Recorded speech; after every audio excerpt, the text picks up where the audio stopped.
somos parecidos a otros, las encuestas no son el oráculo de Delfos, Claro. y en algunas oportunidades como esta, la honestidad profesional, ahora hablando en serio, indica que hay que ser conscientes y explicar cuáles son las limitaciones frente a la elección que se aproxima, ¿no es cierto? Para empezar, la Argentina está teniendo un problema serio que empezó a verse desde el año 2021, que es el bajo nivel de asistencia a los comicios. Eso es importantísimo. Este es el meollo de la cuestión. Sí. A tal punto que esto se vio de manera importante, salvo raras excepciones, quizás en algún municipio que otro del interior del país, pero en la mayor parte de las elecciones provinciales adelantadas, ya sean elecciones generales, otras que fueron paso y después ni se llegaron a hacer todavía la segunda parte, en un par de provincias, el nivel de asistencia fue muy, muy bajo. Es verdad. No más del explosión, 60%, ¿verdad? No, bueno, hubo más, llegó al 70 en algunos casos, Ponele. 78, pero ahí. En la mayor parte de los casos, Santa Fe, por ejemplo, Sí. Córdoba capital, 60%, que es un valor que también te pone en riesgo, también pone en tela de juicio cómo estamos aplicando la democracia, las elecciones en el contexto de democracia, porque realmente que en un país donde el voto es obligatorio, que vote el 60%, o sea que el 40% se quede, bueno, no hay, ese 40% a veces es mentiroso, porque nunca vota más del 85, el 86% en este momento. Hay mucha gente que no va a votar por la edad, ¿no? Hay gente mayor de 65 años que tiene el derecho Está bien, a pero votar. pensá que inclusive tal vez si hicieras una encuesta, un foco ahí, de esa gente va a votar un montón. Por supuesto, yo te diría que es la gente que más va a votar en este asunto, porque la gente de mayor edad es la que de alguna manera tiene más internalizado el concepto de la cultura política y de la cultura cívica, y va a ejercer su derecho a votar, que es el único momento donde vos ejercés tu derecho, porque la democracia burguesa así lo establece. El pueblo no delibera ni gobierna, está en la Constitución lo que te voy a decir, sino por medio de sus representantes. Entonces, en el único momento donde vos sos soberano es con tu voto adentro de la urna, porque ejercés el derecho soberano de elegir a quienes te van a representar por 4 años. Y esto es lo que hoy está fallando. ¿Y qué pasa con esto? ¿Por qué? Y porque la gente está o enojada, o desilusionada, o con odio, o con miedo, o con incertidumbre. Y poca esperanza. Esto que te estoy diciendo es un tema muy importante, porque está hablando de una cuestión psicográfica y actitudinal muy significativa, y está pasando en muchas partes del mundo, que es que por ahí la democracia está con deudas. Y una de estas deudas es: ¿por qué la gente no va a votar? ¿Sabés qué te contestan? ¿Para qué voy a votar si todos los políticos son iguales? Esto no tiene nada que ver con el 2001, cuando la gente se agolpaba y gritaba que se vayan todos, claro. Y ejerció ese año el voto bronca de una manera activa. Perdón, que se vayan todos, se dieron cuenta de que al final eran todos socios. Exactamente. Qué lástima, entonces, ¿no? Y bueno, entonces eso nos interpela a todos, a periodistas también, a analistas, a consultores, a políticos, a todos los que estamos en este juego. Y nos interpela porque de pronto la gente, en este caso, es un protagonista pasivo. No, está ejerciendo su derecho a no votar como señal de alarma. Pero es que el no votar no es un derecho, el votar es un derecho. El votar es un derecho. El no votar deja un espacio vacío, como un amigo cuando se va. Se va, así es, porque dejás que finalmente otros elijan por vos. Exacto. Bien, frente a esta situación, generalmente, y acá viene el problema de las encuestas, que te lo voy a explicar de una manera muy sencilla, no voy a dar una clase de facultad, no te asustes, porque no es para dar una clase de facultad, para que se entienda. En general, históricamente, hasta antes de este problema, que empezó en el año 2021, como te estaba explicando, Sí. los indecisos, el voto en blanco y los que te dicen que no van a votar, que ese es el segmento en transición más complicado, se distribuían como los decididos.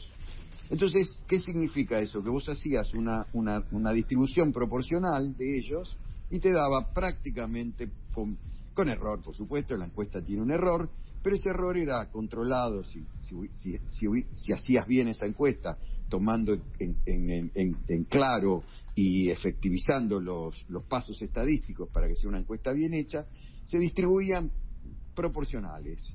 El que tenía más, el que tenía medio, el que tenía menos. Esto se rompe, y esto pasa en todas partes del mundo.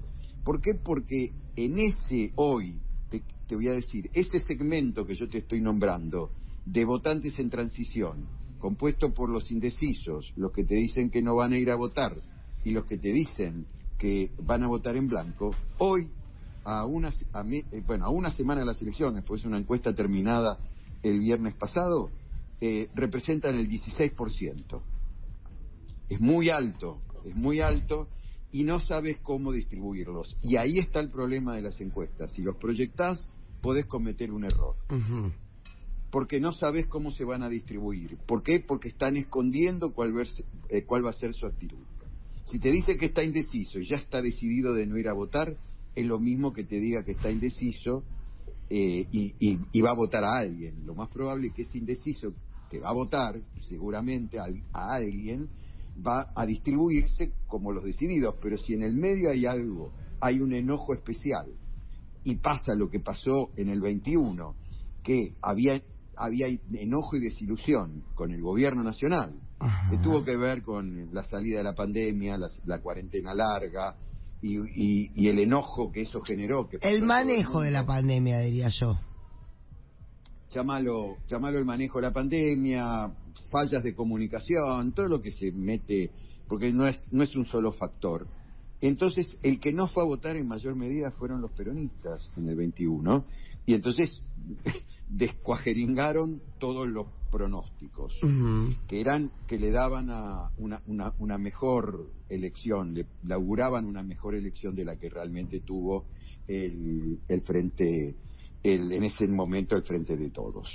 Roberto, el llamado frente. Roberto, Mariana Moyano te saluda, ¿cómo estás? ¿Qué tal? ¿Cómo estás, Mariana? Vos, en esta línea, ¿no?, de lo que vamos viendo, la desilusión en general, que como decías vos pasa en todas partes del mundo, hay como una especie de espalda a la política, o por lo menos a la política tal cual la conocemos. En ese camino de diagnóstico, ¿no te parece que las PASO generan incluso más tedio? O sea, ¿no es momento de decir, bueno, ya está con esto?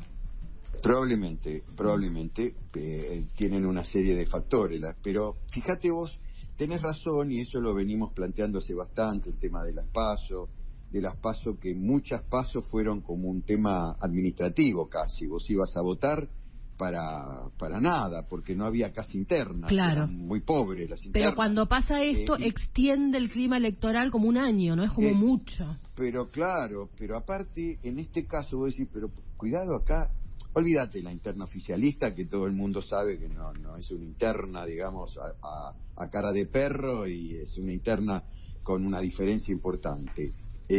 Imagínate la interna durísima que se va a llevar a cabo, que todavía tiene un final abierto, en Juntos por el Cambio, entre Horacio Rodríguez Larreta y Patricia Bullrich.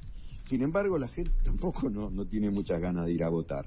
Claro, es como el ejemplo que pongo es como si, o sea, la discusión bienvenida sea si tiene que discutirse, pero el tema es, no sé si tenemos ganas como que lo hagan en la vereda, más vale lo que tengan que discutirlo adentro de casa, ¿no? Es decir, como una cosa claro, así. La PASO es como que después todos en la vereda y no tenemos ganas por ahí de... No, y aparte porque a mí no me banco a la tía, no tengo ganas. Claro, no tengo ganas de la tía metida en esto. Muchas elecciones en poco tiempo. Elecciones, claro. Mucho federalismo, digamos, al cohete. Claro, empalaga. Porque, claro, podés adelantarla, podés atrasarla, podés hacer cuando quieras, podés dividirla. Pues, cada provincia hace lo que quiere. Y en otros países, sin ir muy lejos, en Uruguay, que por ahí tienen en ese sentido una democracia más moderna.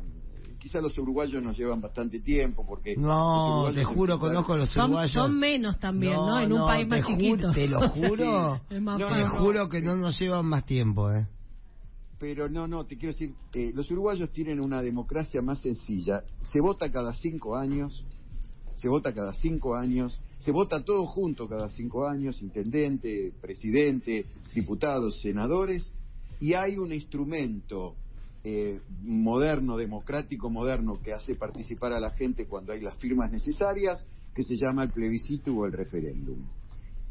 En la práctica pasa otra cosa. Bien, pero ese es un modelo.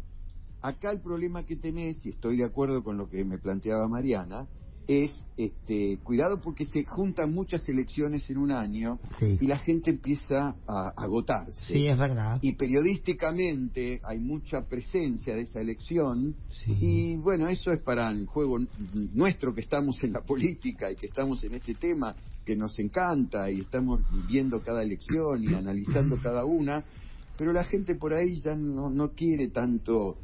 Pero esto también, pero además hay un problema más profundo. Puedo entender todo esto y me parece válido, pero hay un problema más profundo atrás de todo esto, que es que la gente en este momento está alejada de la política y los políticos. Claro. Y quería, todo... en este mismo sentido, Roberto, quería, obviamente que es obligatorio preguntarte por lo que pasó hoy, no por el caso puntual de lo de Morena, porque obviamente no lo sabemos, como no lo sabemos, pero sí esta cosa de cómo impacta, ¿no? Porque yo hoy antes de empezar mi columna sobre este tema decía, hay casos que son, digamos, los crímenes políticos, ¿viste?